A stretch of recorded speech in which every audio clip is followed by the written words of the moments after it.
My name is Laurelea Conrad. My husband, Steve, was diagnosed with papillary kidney cancer, stage 4, in emergency in May of 2013. Sadly, he died in May 2014. So I spent a year by his side every step of the way on this roller coaster called cancer. What I want to share is that when we first found out that he had cancer, a good friend of mine who'd lost her husband said to me, "Laurelea, be sure you ask the doctor early on for a referral to palliative care. They are not about dying, they are about helping you while you're living. And they could be so supportive to you as they were to my husband and I." So when we went and saw the oncologist, it was one of the first questions I had is, would we be able to see someone from palliative, since I early on understood they could help with symptom and management and whatnot. And the doctor said, "Oh, you're not there yet." Well, my husband died a year later. It was not until 10 months into our roller coaster that finally, after practically begging and crying on the phone, I finally got us a referral. The reason I wanted palliative care involved was because while I thought the doctor was doing his absolute best to try and get more time for my beloved husband of 35 years, his focus was on the cells and fighting those cancer cells.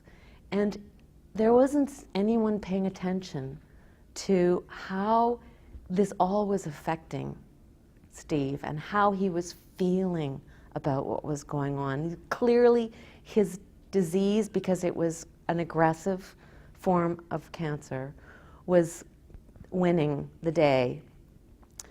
But all the focus was on how the CAT scans were, what the blood tests were, how the drug was doing that he was on for treatment.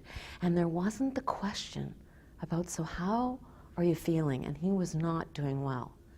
So when we finally got referred to palliative care, it was too late for him.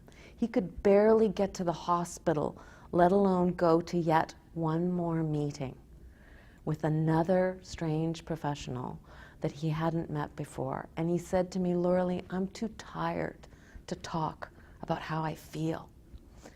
So I went instead, and I was able to access, which I hadn't even known was available, care for me as the caregiver, living with this man I adored who I was losing. And I got tremendous care. But for Steve, it was too late. And I really encourage you, wherever you are on this journey, people in palliative, people in the patient and family support group, they are there to help with the other things besides the cells. They're there to help you and share those issues that you're longing someone to listen to and help you frame, because it is a frightening journey. And we didn't have the knowledge of how to talk, even my husband and I. Everything was about treatment. Everything was about, is he eating enough? All these things, and are the financial affairs in order, and getting through the day. And it was always because we were struggling so hard to hope, but we weren't able to talk with anyone about the issue of what life was like now, and what we could expect, and how to prepare and do as well as we could with that. And so I've learned since my husband died much, much more about what is available to help people and families. And I just encourage people to not be afraid of the word palliative, but to see it as one more tool in the toolkit of living through cancer the best you can, to help with some of the difficult conversations that will, in fact, bring more peace and more calm and more solace in what has to be the hardest thing for a husband and wife, a parent and child, any family, friends dealing with this disease. So that's my hope, and that's why I wanted to share this with you.